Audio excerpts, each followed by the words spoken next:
deadly clashes affecting the country. The spokesman for the South Sudan's military, Major General Lurel Kong, told the media on Monday that the government is working to provide the 750 troops with the needed equipment for the combat mission. The United Nations earlier this year renewed an arms embargo on South Sudan, citing continuing deadly violence as the country slowly implements a 2018 peace deal that ended a 5-year civil war. According to local authorities and the United Nations, thousands of people are still being killed. Though the South Sudanese military spokesperson has not given details, he added that the forces are still under training and they are still at a preparatory level. Earlier this year, the leaders of the 7-nation East African community resolved to create and deploy regional force to eastern DRC, where dozens of armed groups are active. We will now talk economy, where the growth rate of the gross domestic product in the West African Economy and Monetary Union (WAMU) is estimated at 5.7% in 2022 against 6.1% in the year 2021 and an inflation rate of 7.5% in 2022. Alassane Ouattara, the president of Ivory Coast, made these remarks at the 23rd extraordinary session of the Conference of Heads of State and Government. The rest of the story is with you, Jeff Woodson. Member countries of WEMOA have not been spared by the deep crisis that affect the whole world, in particular the consequences of the war in Ukraine, at the same time as our economies were recovering from the shocks of the crisis related to COVID, said Ivorian President Alassane Ouattara. In addition to the growth rate, which has slowed from 6.1% in 2021 to 5.7% in 2022, inflation within the Union has risen from 3.6% to 7.5% in 2022, Mr. Ouattara said, adding that its member countries had nevertheless shown resilience, noting that the security situation was worrying because of the increasing number of terrorist attacks in several WEMOA countries, in particular Burkina Faso and Mali. He pointed out that some of the expenditure that should have been allocated to education and health had been allocated to defense and security. The Abidjan summit was held the day after the Abuja summit of the 15 member countries of ECOWAS, to which the WEMOA belonged, which decided to create a regional force to intervene not only against jihadism but also in the event of a coup d'etat, as the region has experienced several over the past 2 years.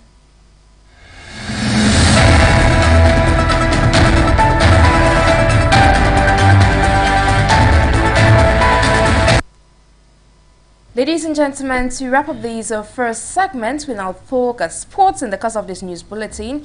But for the first time in its history, Morocco has qualified for the quarterfinals of the World Cup. The Atlas Lions got the best of Spain in the round of 16. Fortuna reports. Morocco brought down Spain in the round of 16 of the 2022 World Cup, thanks to Yassine Bounou, author of 2 saves during the penalty shootout. The Atlas Lions obtained the first qualification in their history for the quarterfinals of the World Cup. The Moroccans were able to continue after finishing in first place in Group F. They opposed an impermeable defense to the Spaniards, who had possession of the ball but no solution. After 120 minutes without a goal, Abdelhamid Sabiri, Hakim Ziyech and Achraf Hakimi scored for Morocco in the penalty shootout. At the same time, in the ranks of La Roga, Pablo Sarabia found the post, then Carlos Soler and Sergio Busquets stumbled on Bono. Ladies and gentlemen, it's on that report on sports that we draw down the curtains of the first segment of this news bulletin. The next segment is going to be in the French language with you. Bon après-midi for the plus. Mesdames, Messieurs, bienvenue au journal bilingue sur les antennes de For You Télévision Africa. Pour cette seconde partie en langue française, nous débutons du côté du Mali. Nous débutons du côté du Mali et nous parlons de la primature. Au Mali, donc, Choguel Kokala Maïga reprend donc service. Il l'a fait le lundi dernier à son poste de Premier ministre et ceci après 4 mois d'absence. Le ministre a donc reçu Abdoulaye Maïga, ministre de l'administration territoriale et de la décentralisation, ainsi que 2 autres ministres. Question donc de faire le point sur l'avancée de certains documents. Les détails sont contenus dans ce reportage. Il revient en grande forme.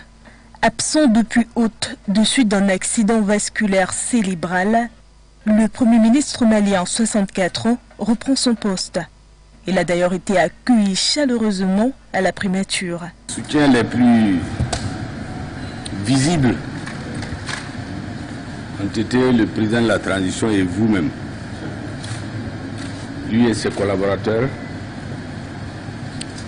Je disais bien les soutiens les plus visibles. Parce qu'il y a des millions de soutiens anonymes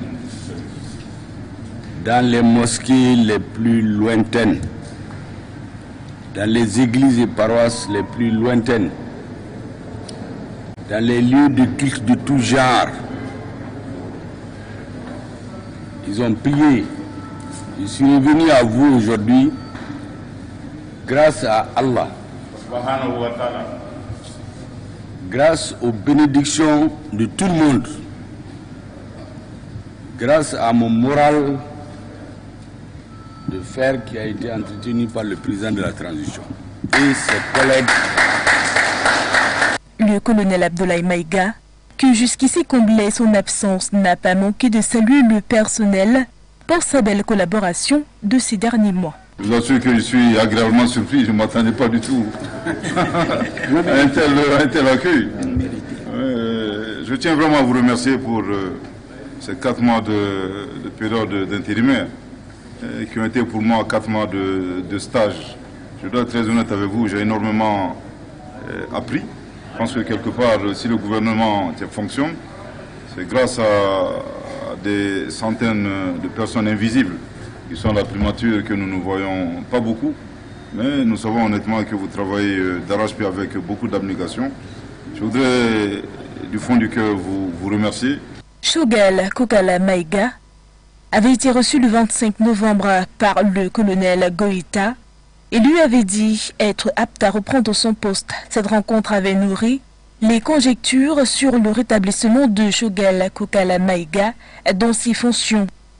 Le décret lu dimanche soir nomme donc le colonel Maïga ministre d'État, toujours en charge de l'administration territoriale et de la décentralisation, et appelé à assurer l'intérim du Premier ministre en cas d'absence, d'empêchement ou de vacance du poste. Les 2 personnalités maliennes se sont donc retrouvées plus tard dans un tête-à-tête, question d'échanger sur différents dossiers pendant plus d'1 heure. Et s'en sont suivis de son directeur général du cabinet, de son directeur général du gouvernement, tous venus faire le point de l'avancement des différents dossiers à leur niveau.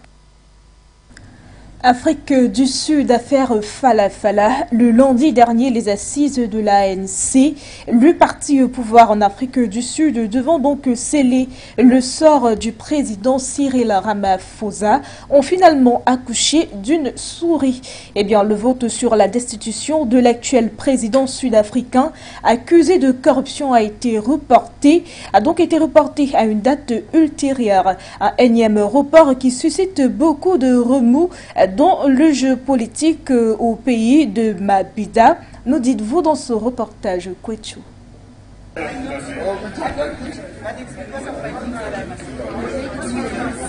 Le président Cyril Ramaphosa échappe à la procédure de l'impeachment, devant découler à sa destitution à la tête de l'Afrique du Sud.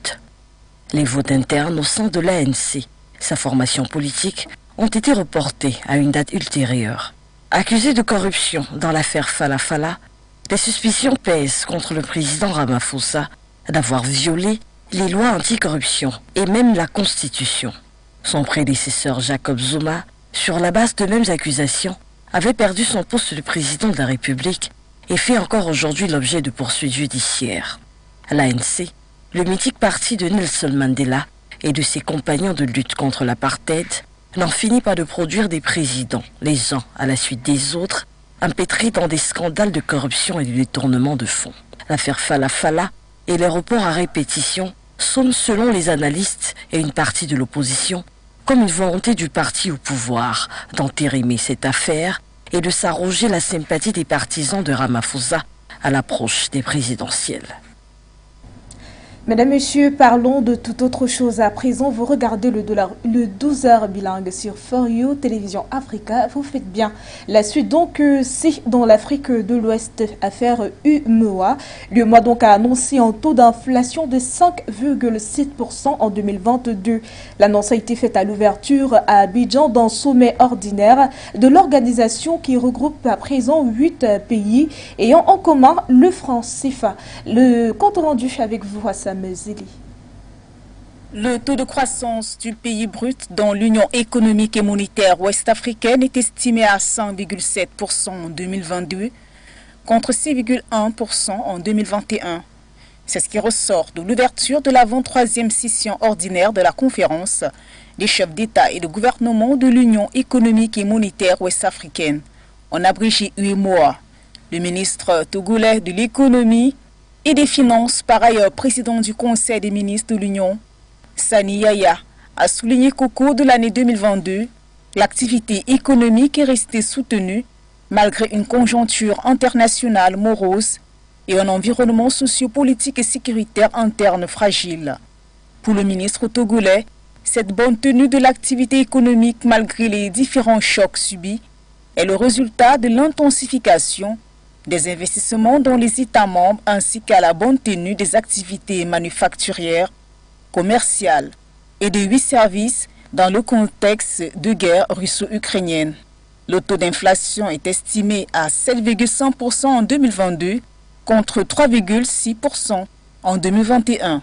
Si la maîtrise de l'inflation reste un défi à relever, il est à noter que pour le président Alassane Ouattara, dont le pays abritait ce sommet, la résilience des économies des 8 pays de l'UEMOA est à saluer. Le président du Niger, Mohamed Bazoum, est le nouveau président en exercice de l'organisation sous-régionale qui reste confronté à de nombreux défis. Cameroun, budget 2023, 8 millions de francs CFA. C'est l'enveloppe que recevait jusqu'ici les 180 députés siégeant à l'Assemblée nationale du Cameroun à chaque exercice budgétaire pour la réalisation dans leurs circonscriptions électorales respectives de micro-projets des parlementaires, notamment en matière de services sociaux de base, planification de l'aménagement du territoire qui affectait donc ses forces aux députés à travers la fameuse ligne 65 a été supprimé ce chapitre du budget de 2023. Cette innovation permet donc au Trésor public de faire des économies de l'ordre de 1,44 milliard de francs CFA par an. Et bien sûr, dans le même ordre, le gouvernement camerounais débloquera 136 milliards de francs CFA pour donc soutenir l'import-substitution. Question donc de favoriser le Made in Cameroun. Nous dites-vous dans ce reportage Koumabité. Le gouvernement camerounais vient de déposer au Parlement le projet de loi des finances au titre de l'exercice 2023 pour examen. Un budget qui s'élève à hauteur de 6 345,1 milliards de francs CFA contre 6 080,4 milliards en 2022, soit une augmentation de 264,7 milliards de francs CFA, représentant un taux de 4,4% par rapport à l'exercice 2022. Le budget du Cameroun pour le compte de l'année 2023 s'est élaboré dans un contexte marqué par le ralentissement de la croissance économique mondiale, dont le taux projecté en 2023 serait de 2,7% sur le plan international. Pour cette nouvelle loi de finances 2023, l'Assemblée nationale a procédé à la suppression de la ligne des micro-projets des députés qui jusqu'ici n'ont jamais existé. Cet argent qu'on donnait aux députés depuis 1992 était une nouveauté pour pouvoir amener les uns les autres à partager les responsabilités. Retenez qu'avant les années 92, on ne donnait pas d'argent aux députés. Le député sortait de sa circonscription et lors de la session de novembre qui jadis, il y avait 2 sessions à l'époque. La session de juin et la session de novembre qui était toujours la session budgétaire. Et lors de cette session-là, le député indiquait les projets de sa circonscription et on inscrivait donc ça au budget de l'État. Et comme ce budget a toujours été inscrit dans le budget du ministère de l'économie, de la planification et de l'aménagement du territoire, on devait mobiliser ce budget à partir de là. Ce n'est pas de l'argent qu'on sortait de nos députés.